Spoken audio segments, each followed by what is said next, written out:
Bonjour, Fantomasque de retour. Aujourd'hui c'est mercredi. Mercredi c'est fini.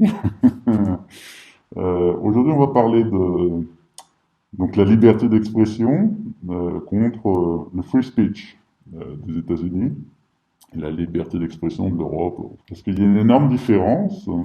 Et cette énorme différence, elle est en fait le substrat, le creuset de ce qui se passe actuellement en France, puisqu'il y a deux notions. Et il y a certaines personnes qui confondent en fait ces deux notions et arrivent des conflits par rapport à la parole. Alors, il faut savoir que c'est vieux comme le monde. Liberté d'expression et free speech, c'est vieux comme le monde. On revient à la Grèce antique. Alors, ils appelaient ça à l'époque isogoria, d'un côté, donc c'est ce qu'on dirait la liberté d'expression, et le free speech, paressia. Et donc déjà, ils débattaient des différences, ils n'étaient pas d'accord. C'est vieux comme le monde, ce débat. La liberté d'expression, donc, les Grecs l'ont entouré, et c'est ce qui vaut au jour d'aujourd'hui. En France, vous avez le droit de parler, c'est-à-dire que tout le monde a le droit de parler. Voilà. Tout le monde a un droit de parler. La parole n'est pas réservée à un cercle privé, à quelques privilégiés. Tout le monde peut s'exprimer, il a le droit à la parole. Mais cette parole, elle est encadrée dans un cadre légal, ça change, les lois évoluent, et il y a des choses que vous ne pouvez pas dire, que vous pouvez dire. Voilà. En gros, c'est ça. Le free speech aux États-Unis, c'est totalement différent. C'est le droit de pouvoir dire ce que vous voulez. Vous avez le droit de dire ce que vous voulez. Voilà, en gros, c'est ça. Donc c'est pas tout à fait, vous comprenez bien la différence. D'un côté, c'est le droit à la parole de n'importe qui, et d'un autre côté, c'est le droit de n'importe qui à dire n'importe quoi. Ça fait du sens que le deuxième amendement des États-Unis, ça soit le droit de porter une arme. Si le premier amendement des États-Unis, c'est le droit de dire n'importe quoi. Parce que, je sais pas si vous avez vu, mais ils se tirent tous dessus, ils se tuent, littéralement. Et ça, c'est une réalité. C'est-à-dire que le droit de pouvoir dire n'importe quoi, donc la provocation, il faut dire ce que ça se traduit dans la réalité par de la provocation, ça engendre des tensions, et lorsque vous avez le droit d'avoir des armes, ça tue. Donc on se tire dessus, à la mitraillette dans la rue, on se tape dessus jusqu'à la mort, etc. Alors actuellement c'est chaud, aux États-Unis, attention, ils sont extrêmement divisés. Voilà. En France, c'est pas du tout comme ça.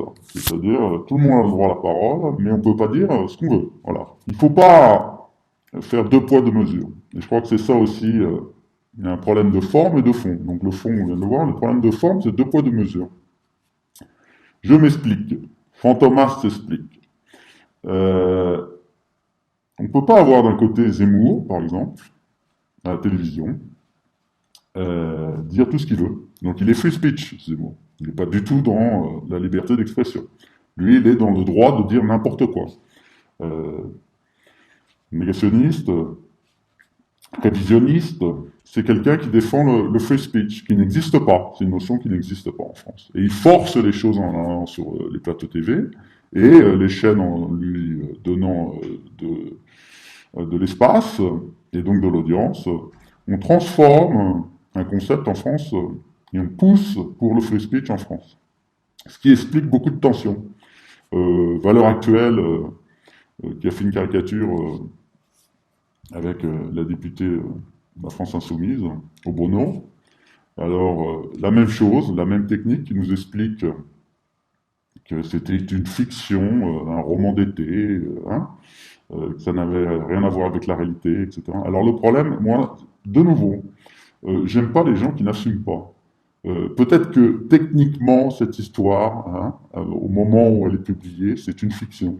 Sauf que valeur actuelle, ils ont tout un tas de valeurs. Et d'ailleurs, ils vont sur les plateaux de télé pour expliquer leur vision de la société, Ils pensent que la société doit être comme ça, etc., etc. Donc on peut pas dissocier les deux. Alors, faut assumer, les gars. Peu importe, je m'en fous. C'est comme Mélenchon, faut assumer. Faut assumer l'idéologie. Si vous avez une idéologie derrière, elle est bien construite, et vous allez sur le plateau TV, faut assumer. Et on peut pas couper d'un seul coup un article et dire, ben non, mais ça c'est un article qu'on a fait sur Mars qui n'a rien à voir, etc. Il n'y a rien de plus horripilant que des gens qui n'assument pas. On dirait des petits enfants, hein. Vous jouez, vous n'assumez pas. Euh, ils poussent aussi pour le free speech, ce genre de personnes. Et il y a tout un tas de personnes, de journalistes, d'intellectuels, etc., sur les plateaux TV, qui écrivent, qui sont pour le free speech, en fait. Et ils appellent ça la liberté d'expression.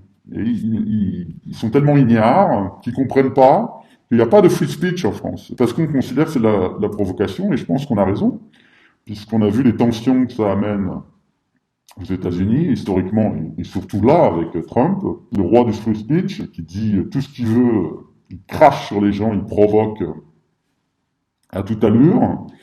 En France, c'est pas du tout ça. C'est pas le free speech, c'est la liberté d'expression. C'est-à-dire que Zemmour a le droit de s'exprimer, Valeurs Actuelles a le droit de s'exprimer, Mélenchon a le droit de s'exprimer, les extrêmes ont le droit de s'exprimer, les personnes qui ne sont pas extrêmes ont le droit de s'exprimer.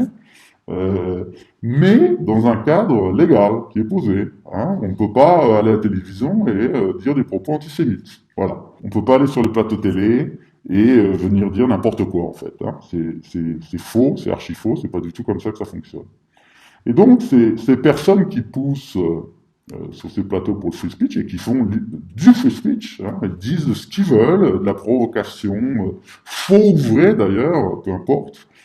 Et le deux poids deux mesures, donc, ça pose un problème parce que si ces personnes-là s'autorisent ce free speech, de l'autre côté, bon, euh, ces quelques personnes, ces quelques islamistes extrémistes qui veulent faire passer leur idéologie, eux aussi vont utiliser les mêmes techniques. Vont utiliser les mêmes techniques.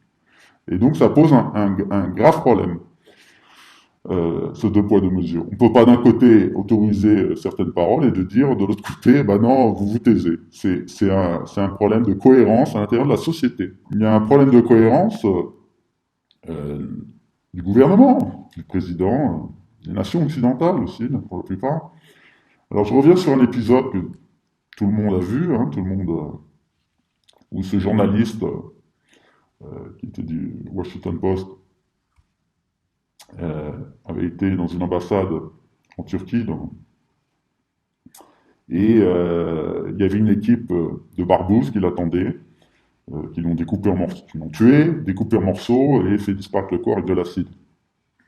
Qui était en fait une équipe de barbouzes envoyée par le prince d'Arabie Saoudite, puisque c'était son garde du corps avec ses acolytes. Euh, Est-ce que le prince d'Arabie Saoudite a été endeuillé? Non. Est-ce qu'il y a une position forte de la France par rapport au prince d'Arabie Saoudite? Non. Est-ce qu'on a arrêté d'acheter du pétrole, de vendre des armes à l'Arabie Saoudite, des rafales, etc.? Non. Maintenant, la question à 1 million d'euros. Est-ce que l'Arabie Saoudite finance l'islamisation dans le monde, hein, le terrorisme et une vision de l'islam extrême? Oui. Donc, c'est très compliqué. C'est très compliqué. Lorsqu'il arrive une histoire comme une histoire de Samuel Paty et qu'on essaye d'imposer un ordre moral, des valeurs, liberté, fraternité, égalité, les valeurs de la République, la liberté d'expression, etc., lorsqu'on est totalement incohérent avec des horreurs qui se passent avec un journaliste. En conclusion, donc c'est ça ce sentiment. Ce journaliste, il a dû se sentir très seul lorsqu'il a été dans cette ambassade et il a été reçu par cette bande de barbouzes pour le tuer. Ce professeur, il a dû se sentir très seul lorsqu'il était dans la rue et était face à un barbare qui lui a coupé la tête. Et les infirmiers aussi se sentent très seuls lorsqu'ils étaient dans la première vague, et malheureusement une deuxième vague arrive, et ils n'avaient pas de masque, ni de gants, ni de respirateurs. Euh, il faut des moyens, il faut de la cohérence pour pouvoir parler de valeurs morales, etc. Et c'est ce qui manque en France. On ne peut pas ne pas condamner des horreurs et d'un autre côté condamner d'autres horreurs. C'est le deux poids, deux mesures. Cette politique, ça ne fonctionne pas et c'est incompréhensible aux yeux des Français. Donc il faut que ça change, voilà. Il faut que ça change. Emmanuel, il y a du boulot. Il y a du boulot, voilà. Hein, si tu pensais que président c'était simple, c'est un peu plus compliqué, voilà. Allez, à plus, à demain.